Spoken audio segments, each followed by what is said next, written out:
Oh yeah, one time. A life sentence. গল্প শুরু হয় 1931 সালে প্যারিস থেকে, যেখানে পেপিলন নামের এক চালাক লোক থাকত। সে যে কোনো জেলার তালাকুড়ায় ওস্তাদ ছিল। একদিন সে এক বড় চুরি করে আর সব হিরেগুলো তার বসকে দেয়। তখন তার বস বলে, তুমি কিছু হিরে নিজের কাছে রাখুনি তো? তখন পেপিলন স্পষ্ট বলে দেয় না। এমন সময় তার সামনে একটি মানুষকে আনা হয়, যে খুব মার খেয়ে জখম অবস্থায় ছিল। যদি মিথ্যা বলো তাহলে এইরকম অবস্থা করে দিব। এতে পেপিলন ভীষণ ভয় পেয়ে যায় এবং নিজের টাকা নিয়ে বাইরে থেকে ফিরে আসে। তারপর সে গিয়ে তার প্রেমিকা নেটির সঙ্গে দেখা করে আর তাকে কিছু হিরে দেয়, যা সে নিজের বসের কাছ থেকে লুকিয়ে রেখেছিল। ঠিক তখনই এক লোক নেটির হাতে ওই নেকলেসটা দেখে ফেলে। যাই হোক, এরপর তারা দুজন এক রাত একসাথে কাটায় এবং নেটি তাকে বলে, আমি এই অপরাধের জীবন থেকে দূরে গিয়ে একটি সংসার করতে চাই। ঠিক তখনই তাদের ঘরে পুলিশ হানা দেয় এবং পেপিলনের উপর সে খুনের দায় চাপানো হয়, যাকে তার বস মারধর করেছিল। পেপিলন তখন বোঝার চেষ্টা করেছে সে নির্দোষ, কিন্তু পুলিশ তাকে জোর করে গ্রেপ্তার করে নিয়ে যায়। তখন পেপিলন বুঝে যায় যে পুলিশ তার কোনো কথা শুনবে না, তাই তাকে এই জেল থেকে পালাতেই হবে। এরপর পেপিলন জেলের ভিতর জুলিয়েট নামের এক ব্যক্তির সঙ্গে বন্ধুত্ব করে। জুলিয়েট তাকে বলে, এখান থেকে পালাতে হলে অনেক টাকা দরকার। তারপর সে ডেকা নামের এক লোকের দিকে ইশারা করে বলে, ও তোমাকে সাহায্য করতে পারবে। ডেকার কাছে সত্যি অনেক টাকা ছিল, কিন্তু একদিন সে নকল নোট তৈরি করতে গিয়ে ধরা পড়ে। এরপর সব কয়েদিদের নৌকায় করে অন্য এক জেলে পাঠানো হয়। রাতে পেপিলন ডেকাকে বলে, আমি টাকার বদলে তোমাকে সুরক্ষা দিতে পারি, কিন্তু ডেকা তার প্রস্তাব ফিরিয়ে দেয়। রাতের বেলা যখন ডেকা ঘুমাচ্ছিল, তার পাশে আরেকজন লোকও শুয়েছিল। যখন ডেকার ঘুম ভাঙে, সে দেখে তার একদম পাশে থাকা লোকটাকে কেউ মেরে ফেলেছে, কারণ সে নিজের পেটে টাকা লুকিয়ে রেখেছিল। এটা দেখে ডেকা ভীষণ ভয় পেয়ে যায়, তাই সে দ্রুত পেপিলোর সত্য মেনে নেয়। পেপিলো তার নিরাপত্তা দেবে যতক্ষণ তারা জেলে পৌঁছায়। আসলে ডেকা পেপিলনের সঙ্গে পালাতে চাচ্ছিল না, কারণ সে বিশ্বাস করত তার স্ত্রী খুব শীঘ্রই তাকে এখান থেকে বের করে নেবে। তারপর দ্বিতীয় রাতে আবারও সেই একই খুনি লোক টেকার কাছে চলে আসে, যে আগের ভাবে কয়েদিকে মেরেছিল। সে যখনই টেকাকে মারতে যাচ্ছিল, ঠিক সেই সময় পেপিলন এসে তার উপরে হামলা করে। পেপিলন তাকে ভালো মতো পিটিয়ে দেয়। এরপর খুব তাড়াতাড়ি অফিসাররা খবর পেয়ে যায়, যার ফলে তারা পেপিলনকে খুব কঠিন শাস্তি দেয়। কিন্তু তবুও পেপিলন খুশি ছিল, কারণ যে তাকে টাকা দেওয়ার কথা সে এখনো জীবিত। এরপর সকালে তারা জেলে পৌঁছে যায়। এদিকে জুলিয়েট ইচ্ছে করে নিজেকে আঘাত করেছিল, যাতে তাকে হাসপাতালে ভর্তি করা হয়। আসলে সে হাসপাতাল থেকে পালানোর সুযোগ খুঁজছিল, কারণ সেখানে পাহারা সব থেকে কম থাকে। এরপর পেপিলন আর বাকি কয়েদিদেরকে এমন এক জেলে আনা হয়, যেখানে বহু ভয়ঙ্কর অপরাধীকে রাখা হতো। সেই জেলের ওয়ার্ডেন ছিল খুব নিষ্ঠুর। এরপর ওয়ার্ডেন সব কয়েদিকে জানিয়ে দেয় এখান থেকে পালানো একেবারে অসম্ভব। সে বলে, পালানোর চেষ্টা করবে না, এটা তোমাদের স্বাস্থ্যের জন্য ভালো হবে, কারণ যদি কেউ পালানোর চেষ্টা করে তাকে 2 বছরের কালাপানির শাস্তি দেয়া হবে, আর যদি দ্বিতীয়বার ধরা পড়ে তাহলে আরো 3 বছরের শাস্তি যোগ হবে। এরপর যদি তৃতীয়বারও ধরা পড়ে তাহলে তাকে ডেনিল নামের এক ভয়ানক জেলে পাঠানো হবে। সেই জেলে যাওয়া মাত্র মানুষ পাগল হয়ে যায়। আর যদি কেউ কাউকে খুন করে তাহলে তার মাথা দেহ থেকে আলাদা করে দেয়া হয়। এরপরে সকল কয়েদিকে পাথর বহনের কাজ দেয়া হয়। কিছুক্ষণ পর পেপিলনের দেখা হয় এক নৌকাওয়ালার সঙ্গে। পেপিলন তাকে প্রচুর টাকা দেওয়ার প্রতিশ্রুতি দেয়। নৌকাওয়ালা তার কথা রাজি হয় এবং তাকে নদীর ধারে দেখা করতে বলে। তখন হঠাৎ এক ভয়ঙ্কর কয়েদি এই বিষয়ে টের পেয়ে যায়, যার ফলে টাকার লোভে সে ডেকার উপরে আক্রমণ করে।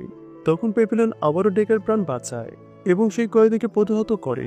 পাশাপাশি পেপিলন সেই কয়েদিকে মাটিতে ফেলে চূর্ণ বিচ্ছন্ন করে দেয়।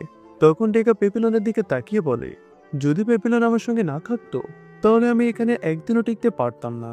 এখন আর তার কোনো উপায় ছিল না। তাই ডেকা ঠিক করে জেল থেকে পালাতে হলে তাকে অবশ্যই পেপিলনের সঙ্গে থাকতে হবে। পরের সকালে সব কয়েদিকে এক মাঠে জড়ো করা হয়, কারণ জল পালানোর জন্য 2 জন গার্ডকে হত্যা করেছিল। কিছুক্ষণের মধ্যে জুলের গলা কেটে ফেলা হয় এবং তাকে মৃত্যুদণ্ড কার্যকর করা হয়। এই দৃশ্য দেখে উপস্থিত সব কয়েদি ভয়ে কেঁপে ওঠে। এরপর ওয়ার্ডেন পেপিলন আর ডেকাকে জুলিয়েটের মৃতদেহ কবর দিতে পাঠায়। তারা যখন জুলিয়েটের লাশ বহন করছিল, কারণ সে আগে কখনো কোনো লাশ এভাবে বহন করেনি, পেপিলন তাকে অনেক বোঝানোর চেষ্টা করে, কিন্তু কোনো কাজ হয় না। হঠাৎ এক গার্ড সেখানে এসে ডেকাকে বলে, তাড়াতাড়ি চলো, লাশটাকে তুলে নিয়ে এখান থেকে যাও। কিন্তু ডেকা অস্বীকার করতেই গার্ড থেকে প্রচন্ডভাবে চাবুক মারতে শুরু করে। এটা দেখে পেপিলন সহ্য করতে পারে না। সে একটি পাথর তুলে গার্ডের মাথায় জোরে আঘাত করে। তারপর পেপিলন সেখান থেকে পালিয়ে যায়, কিন্তু হতভাগা ডেকা ভয় পেয়ে সেখানে একাই রয়ে যায়।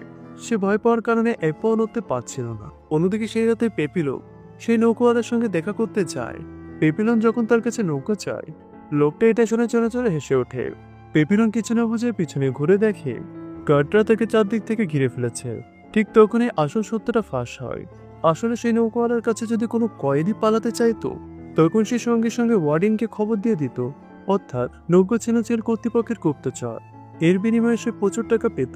এবার অল্প সময়ের মধ্যে পেপিলনকে আবারও জেলে ফিরিয়ে আনা হয়, যেখানে ওয়ার্ডেন বলে যে পাথর দিয়ে পেপিলন গার্ডকে মেরেছিল সেই গার্ড বেঁচে গেছে, তাই পেপিলনকে মৃত্যুদণ্ড দেওয়া হবে না, বরং পালানোর চেষ্টা করার শাস্তি হিসাবে তাকে পাঠানো হবে ব্ল্যাক ওয়াটার সেলে, সেটা অবস্থিত অন্য একটি দ্বীপে।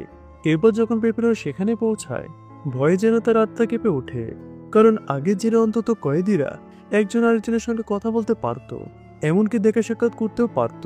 কিন্তু এখানে পেপিলন একেবারে একা, বন্ধ ঘরের ভিতরে তাকে থাকতে হবে, তাও আবার কোনো শব্দ না করে। এই জেনে নিজের সঙ্গে কথা বলাটাও একটা অপরাধ বলে ধরা হতো। খাবারের নামে তাকে দেওয়া হতো এক বাটি বাজে ধরনের স্যুপ। কিন্তু হঠাৎ একদিন সে খাবারের সঙ্গে একটা নারকেল পায়। নারকেলের ভেতরে টুকরো খুলতে সে দেখতে পায় একটি কাগজের টুকরো। ওই কাগজে লেখা ছিল, তোমাকে প্রতিদিন খাবারের সঙ্গে একটি করে নারকেল দেওয়া হবে। পেপিলন সঙ্গে সঙ্গে বুঝে যায় এটা হয়তো নিশ্চয়ই ডেকার পক্ষ থেকে আসছে। এরপর এভাবে দিন কেটে যাচ্ছিল। কিন্তু একদিন ওয়ার্ডেনের কাছে এই খবরগুলো পৌঁছায়, যার ফলে সে আগে গিয়ে সেই গার্ডকে মেরে ফেলে, যে কিনা পেপিলনকে খাবার দিত। এরপর সে পেপিলনের কাছে গিয়ে তাকে জিজ্ঞেস করে এর পিছনে কার হাত আছে, কিন্তু তখন পেপিলন কোনো উত্তর দেয় না। তখন রেগে গিয়ে ওয়ার্ডেন বলে, এখন থেকে তোমাকে অর্ধেক বাটি স্যুপ দেওয়া হবে। আর এভাবে আরো 1 মাস কেটে যায়। আমরা দেখতে পাই খাবারের অভাবে পেপিলন শুকে হাড্ডির মতো হয়ে গেছে। একদিন ওয়ার্ডেন তার জন্য ভালো খাবার নিয়ে আসে আর তাকে জিজ্ঞেস করে কে তোমার জন্য নারকেল পাঠাচ্ছিল। কিন্তু এবারও আগের মতোই পেপিলন একটি কথা মুখ থেকে বের করে না, যার ফলে ওয়ার্ডেন রাগে আদেশ করে বাকি শাস্তিটা পেপিলনকে একটা অন্ধকার পক্ষে কাটাতে হবে। এবার পেপিলনের অবস্থা ক্রমশই আগের থেকেও খারাপ হতে থাকে। না তার কাছে ঠিকমতো খাবার জুটত, না সে কারোর সঙ্গে ঠিকভাবে কথা বলতে পারছিল। অন্ধকারের কারণে চারপাশে কিছু দেখা যাচ্ছিল না, ফলে অন্ধকার আর খাবারের অভাবে তার শরীর একেবারে ভেঙে পড়ে। সে এতটাই দুর্বল হয়ে পড়েছে ঠিকভাবে নড়াচড়াও করতে পারছিল না। তাই শেষমেশ তাকে হাসপাতালে নিয়ে যাওয়া হয় এবং কাকতালীয়ভাবে ডেকা সেই একই জেলে কাজ করতে শুরু করেছিল। এমনকি চালাকি করে ডেকা ওয়ার্ডেনে আস্থা অর্জন করেছিল। একদিন ডেকা পেপিলনের সঙ্গে দেখা করতে আসে। তখন ডেকা জানতে পারে পেপিলন আসলে পাগলামির ভান করছে, কারণ সে জানতো এভাবে অভিনয় করলে সে আবার সাধারণ জেলে ফিরে আসতে পারবে। তাই তারা দুজন সেখান থেকে পালানোর পরিকল্পনা করতে শুরু করে। এরপর তারা ঠিক করে আরো 2 জন কয়েদিকে সঙ্গে নেবে। পেপিলন বেছে নিল নীল এক সিলিয়ারকে, যে কিনা ছিল শক্ত, সমর্থন ও সবল। আর ডেকা বেছে নিল নীল মেচট নামে একজনকে, যাকে প্রায় সবাই হেনস্থ করত। এরপর ডেকা তার সব টাকা সিলিয়ারকে দেয়। সিলিয়ার সেই টাকা দিয়ে একটা নৌকার কিনে। এরপর পরের রাতে যখন সবাইকে সিনেমা দেখানো হচ্ছিল, ঠিক সেই সময় 4 জন মিলে পালানোর সিদ্ধান্ত নেয়। যদিও ডেকা ভীষণ ভয় পাচ্ছিল, কিন্তু পেপিলন তাকে বোঝায় এটাই তাদের শেষ সুযোগ। এরপর এই সুযোগে ডেকা অফিসারদের কাছে মদ পৌঁছে দিতে চায়। সে এবার বুদ্ধি কাটিয়ে সেই মদের ভিতরে সবার জন্য ঘুমের ওষুধ মিশিয়ে দেয়। তারপর মেইন গেটের চাবি নেওয়ার জন্য সঠিক মুহূর্তের অপেক্ষা করে। অন্যদিকে পেপিলন তার সঙ্গীদের নিয়ে ডেকার ফ্লাইয়ে অপেক্ষা করছিল। হঠাৎই সেখানে প্রবল বৃষ্টি শুরু হয়ে যায়। ঠিক তখনই হঠাৎ করে বাতি নিভে যায়। তখন সিলিয়ার বলে, আমাদের অন্ধকারে পালানো উচিত। কিন্তু পেপিলন ডেকাকে ছাড়া কোথাও যেতে রাজি ছিল না। সৌভাগ্যক্রমে ডেকা সময় মতো ফিরে এলো চাবি নিয়ে। তারপর তারা দ্রুত জেল থেকে বেরিয়ে যায়। দৌড়াতে দৌড়াতে তারা দেখতে পায় রাস্তা শেষ হয়ে গেছে। এখন তাদের নদীর ধারে পৌঁছাতে হলে তাদেরকে নিচে ঝাঁপ দিতে হবে। ফলে তাদের মধ্যে 3 জন নিচে লাফ দেয়, কিন্তু ডেকা উপরেই থেকে যায়। এরপর ডেকা যখন নিচে ঝাঁপ দেওয়ার প্রস্তুতি নিচ্ছিল, ঠিক তখনই হঠাৎ করে আলো জ্বলে ওঠে। আলো দেখে আতঙ্কে ডেকা দ্রুত নিচে ঝাঁপ দেয়। ফলে সে নিচের পায়ে মারাত্মকভাবে আঘাত পায়। এটা দেখে সিলিয়ার বলে, ডেকাকে এখানে ফেলে রেখে যাওয়া উচিত। কিন্তু পেপিলন এখনো রাজি হয় না। সে মেচিরোর সাথে মিলে ডেকার পাশে দাঁড়ায়। এরপর তারা 3 জন মিলে অবশেষে তীরে পৌঁছে যায়। এদিকে নৌকাটা তাদের জন্য আগে থেকে প্রস্তুত ছিল, তাই 4 জন বিনা দেরিতে নৌকায় দ্রুত উঠে পড়ে। তারপর অন্ধকার সমুদ্রে যাত্রা শুরু করে। কয়েক ঘন্টা পর সূর্য উঠে যায়। সিলিয়ার বুঝতে পারে তারা এখনো তেমন দূরে যেতে পারেনি। তখন 4 জন মিলে হিসাব করে এই নৌকাটা 4 জনের জন্য খুব ছোট, এতে 4 জনের ওজন ধারণ করা সম্ভব নয়। ঠিক তখনই একটি ভয়ানক ঝড় তাদের দিকে ধেয়ে আসে। তাদের হাতে সময় একেবারে কম ছিল, তাই সিলিয়ার তার শক্তি দেখিয়ে মেচটকে ধাক্কা মেরে সরাসরি পানিতে ফেলে দেয়। এরপর সে ডেকার উপর ঝাঁপিয়ে পড়ে, কিন্তু পেপিলন ওর সামনে দাঁড়িয়ে যায়। ফলে সিলিয়ার আর পেপিলনের মধ্যে হাতাহাতি শুরু হয়ে যায়। এদিকে সিলিয়ার পেপিলনের চেয়ে অনেক বেশি শক্তিশালী ছিল। সে পেপিলনকে মেরে ফেলার উপক্রম করছিল। ঠিক তখনই ডেগা পিছন থেকে এসে একটি ছুরি সিরিয়ালের পিঠে গেঁথে দেয়, যার ফলে সিরিয়ালের ওখানে মৃত্যু হয়। এরপর পেপিলন আর ডেগা মিলে তার লাশ নদীর মধ্যে ফেলে দেয়। ঠিক কয়েক মুহূর্তের মধ্যে তারা ঝড়ের চাপে পড়ে, সব দিকে যেন অন্ধকারে ঢাকা পড়ে। এরপর যখন তাদের চোখ খোলে তখন তারা নিজেদের একটি দ্বীপে উপস্থিত পায়। আসলে সেই দ্বীপের লোকেরা তাদের পানিতে ভেসে যেতে দেখেছিল, তাই তাদের তুলে নিজেদের দ্বীপে রেখেছিল। ঠিক তখনই একটি নান পেপিলোর কাছে এসে জানান এই দ্বীপটি অবস্থিত কলম্বিয়াতে, অর্থাৎ তারা এখন কলম্বিয়াতে পৌঁছে গেছে। এরপর পেপিলন ডেগাকে বলে আমাদের এখান থেকে যত তাড়াতাড়ি সম্ভব চলে যাওয়া উচিত। কিন্তু ডেগা বলে যদি তুমি এখান থেকে যেতে চাও তাহলে যেতে পারো, কারণ এখন তাদের ডিল শেষ। আসলে সে চলাচল করতে করতে খুব ক্লান্ত হয়ে গিয়েছিল, সুতরাং সে পুরো জীবন শান্তভাবে এই জায়গাতে কাটাতে চায়।